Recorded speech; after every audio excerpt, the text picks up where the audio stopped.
Well, how about real quick? We'll just have some quick introductions from our panel here, maybe just a quick 30 seconds each, and then we'll jump in and get a little bit deeper on Solana. Great. Hello, everyone. Thanks for coming. I have been at Solana for about 2 years now. I'm a core engineer on the team. I've worked on a variety of different projects so far since being there. My background is kind of like a web developer, so I built the initial version of our Explorer and our web SDK and stuff like that, but have since moved to more protocol design work, working on our like smart contracts, VM, and some of our consensus mechanisms as well. So yeah, looking forward to talking about the ecosystem that's actually been built in the past year on Solana since we launched last March. Okay. Hello. My name is Benson, and I'm the community partner of FTX. And what I do is to manage the FTX traders in Taiwan. And I'm also running a Telegram channel called Benson's Trading Desk, and I teach people how to trade, and I give them the trading tips and the trading indicators to do the educations. And the Telegram channel has like over 6,000 followers right now.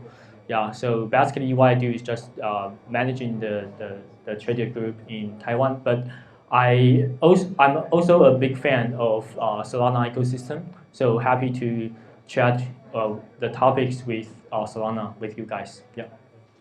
Cool. Maybe I'll start with a question. I guess for everyone in the audience doesn't know, there's layer one blockchains. So there's, Ethereum is the biggest, and then there's many competing layer one blockchains. Solana is one, and I think a critique of many of them is that they all try to do something interesting technically, but many of them are very bad at trying to get developer attention and build apps on top of them. And I think Solana has been the exception. What do you think has brought so much builder attention to Solana over the past 6 to 12 months, and what are people excited about? I think the answer is Sam. I would agree. I just didn't want to say that. So if you guys don't know, it's not. I mean, obviously we've done a lot, and we have some nice.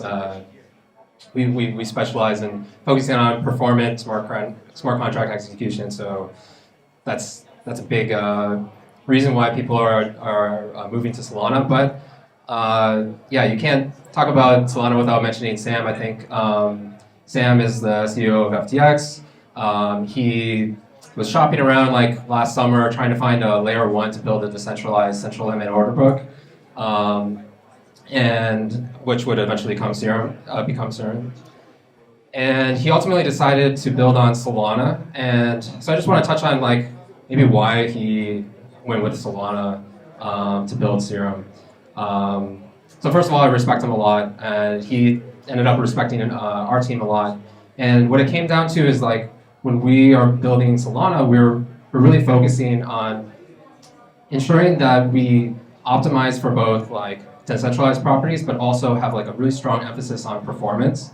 So when we went out to build Solana, it wasn't just about copying the existing blockchains that were already out there, right? Basically redesigned from the ground up what a smart contract execution runtime would actually look like. And so Solana is actually built with this idea that smart contracts can be run in parallel. And the idea is that over time, contracts, computer hardware gets more advanced, gets more cores, and so one of our competitive edges is that as hardware gets like a lot faster in the future, like we're going to grow with that, and we have that design in mind. And so we're starting to see certain projects and people that really understand that. If you heard of Moore's law, it's like, hey, like hardware is going to keep getting faster. So how do you like take advantage of that and build for the future? And so the people that are actually building and moving over to Solana are realizing that if they choose Solana, they don't have to rebuild everything in a few years for like a layer 2 or whatever. They can just learn our system once. It's difficult, but they'll learn it, and then they won't have to worry about having to migrate somewhere else in the future. So I think that's been a really key driver in our adoption. Okay. I think it's a very good question because the very first problem of building a blockchain ecosystem is how to attract the top tier team or developers to build cool stuff on your blockchain. And my answer is Sam as well. Yeah, Sam once said he put 70% of his time in building Solana and Ethereum ecosystem, other 30% to FTX. And Sam, I think he's probably one of the most influential guy in the industry. So he knows a lot of best guy who can build cool stuff on DeFi. And so he used his connections to persuade people, to persuade his friends to build up things on Solana.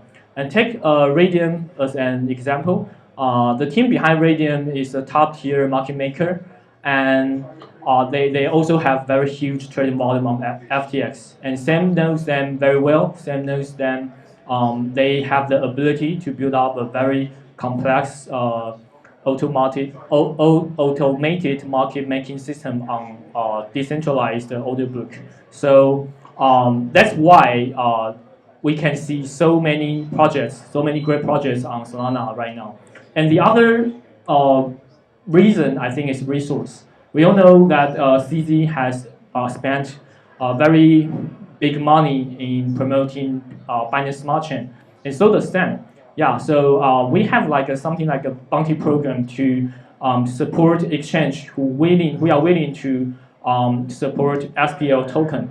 Yeah, and I think there are too many blockchains competing with each other right now.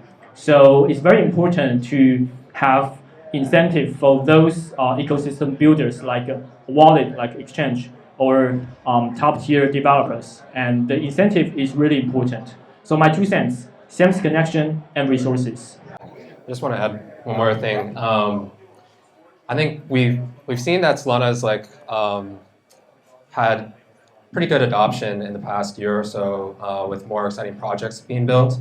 But I would, suggest let's think about like what would have happened if Solana had launched with like EVM support from the beginning. Well, this is kind of like what's been happening with Binance Smart Chain.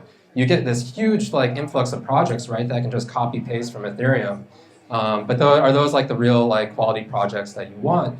I don't know, like maybe, but like I think it's a real testament to Solana's tech that like despite being so different and having to relearn things, people are building new projects on our chain when there's no easy option to switch over, right? They're making that hard choice. They're learning, what's still now, because since we're so early, the learning curve is pretty hard, pretty steep. But they're still doing it because the properties that they want are there. So I think that's pretty cool. Awesome. So Benson, you kind of stole my next question. My next question was going to be about Radium, which is an exciting project on Solana. But maybe more generally, I'd ask, what's the number one project being built on Solana right now that you're excited about that you think maybe someone in the audience would be interested to use or check out? I think there are way too many projects on Solana right now, but I think Radium is probably one of the most exciting project because before Radium there is no automated market mechanism for decentralized order book. So imagine that you can provide liquidity on DEX, which support order book. I think that's pretty cool, and that's no one has ever done before. But actually, the technical side, I'm not really understand the core concept, but I think the whole concept is really cool. So I believe this protocol will be a very exciting one. Yep. Oh man, I can't keep up. There's too many projects building cool things. What's the deal with maps? I have no idea. Yeah. I mean, it seems like there will be a big user base there. I think they're building on top of Oxygen, which is this prime brokerage protocol. It's like going to allow you to like lend and do other things. So I think it's a little bit hard. I think the project that I get most excited about are the people with like just really bright like people who have just like they have that traditional finance background or familiarity that allows them to take some. They're not just copying something that people have already innovated on within the Ethereum ecosystem or something like that. They've actually taken concepts like building like an options protocol or building margin trading or whatever from the ground up on Solana. So some of these projects, like you've heard of, like Mango Markets, is they got a cool fruit mascot, which is great. Psi Options, another cool one. That's yeah, you gotta have a cool name, right? Yeah, there's a lot of cool stuff, and I'm way behind on keeping track of all the Psi Options. Benson, one question for you. Yeah. You mentioned CZ earlier, and Yeah. CZ has previously said that he hopes one day Binance, and CZ is the CEO of this exchange, Binance, he hopes that Binance Smart Chain, their blockchain, cannibalizes Binance.com. Does the FTX team have a similar vision for Solana and Serum and some of the things being built there that it would be bigger than FTX? That's a very interesting question. Actually, I cannot represent FTX or Sam's position, but I believe that Sam doesn't worry about the cannibalism effect between FTX and Serum. Yeah. The reason is that if we truly believe that DeFi is the true future, then the market share will be eroded by decentralized exchange naturally, right? So either you can standing in the centralized finance and waiting another wave to eating you up, or you can join the momentum. Yeah. So no matter you do what, the DeFi future will eroding your market share. That's point one.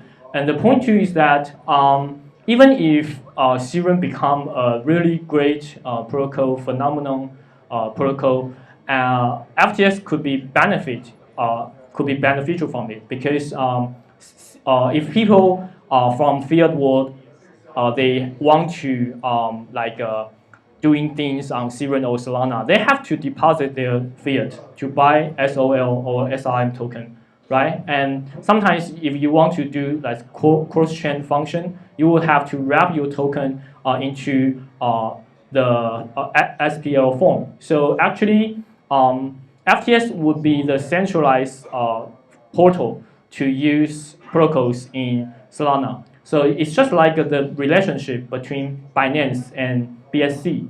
So I think no matter what, the success of Serum would benefit FTX as well. So that's my 2 cents.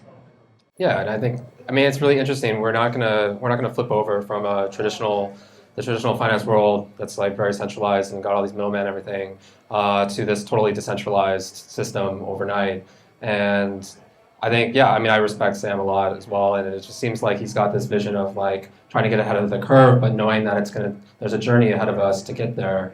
And so, I mean, him building FTX to like provide that like easy fiat gateway for people to get traditional finance assets and stuff into the centralized world, like that's a super critical role, and that's why Benson touched on it as well, just like having FTX and Serum like pushing for different exchanges to adopt and integrate Solana tokens and stuff like that. That's like all very critical to like realizing the eventual vision of a decentralized financial world, right? And yeah, I think I don't know. I think that's all. Cool. So you mentioned earlier on that it can be a little tough for developers to get started on Solana for the first time. What are some of the things you guys are doing to, bring more developers onto the platform, get them involved, help them learn Rust, I believe it is the language used? Yeah. So I guess I'm not sure how much of the audience is like developers, but yeah. So I guess I would just say that so learning Solana and being a developer for it, it's like there's like this like learning curve of like understanding how the system works and stuff. And it's actually like this analogy to learning this programming language called Rust. It's like this like pretty modern language, but it's just like it's this language that's designed to like help you write things that are fast and like that's kind of it's going to make you think about certain things that are kind of difficult to get there. But the end result is you have something that works really well. You understand how it works well. It's going to be fast, and that's kind of how I see Solana. So right now it's like, but I don't think that being fast and performant is always necessarily difficult. So I think it's just like we're on our way there to getting to a world where it's more approachable to everyone.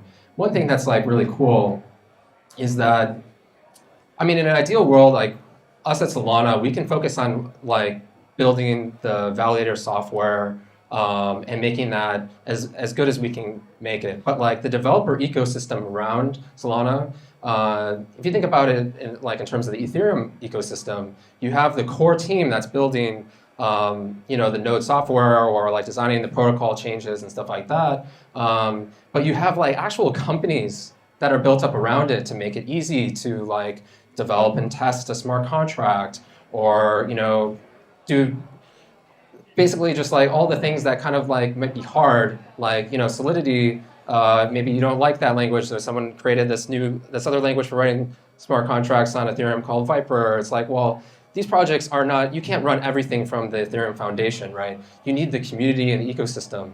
And so ideally, as a Solana, we don't have to build everything ourselves. Like, we just provide the base layer. It's like building like a computer operating system. It's like, oh, you're running like Mac OS or Windows or whatever, but like people are actually like, you need, you have certain properties that are really nice about the operating system, but you need to provide the tools for people to build applications on it, and then need those more people to build the applications.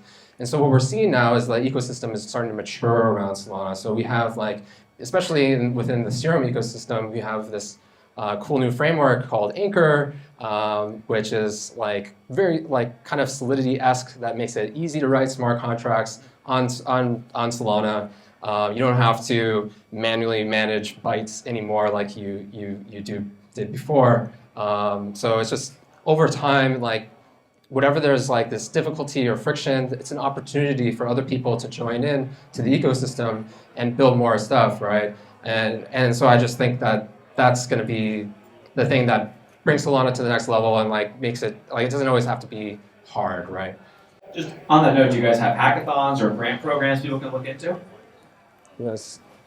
We have an online hackathon. Right? Yeah, I'll talk about that. Yeah, so actually Solana just recently announced a hackathon. It's going to start in mid-May. It's aimed at mostly people building DeFi projects. And so if you're at all interested in trying your hand at building some DeFi protocol that you've been thinking about, please like reach out to me. I'd love to talk to you about it.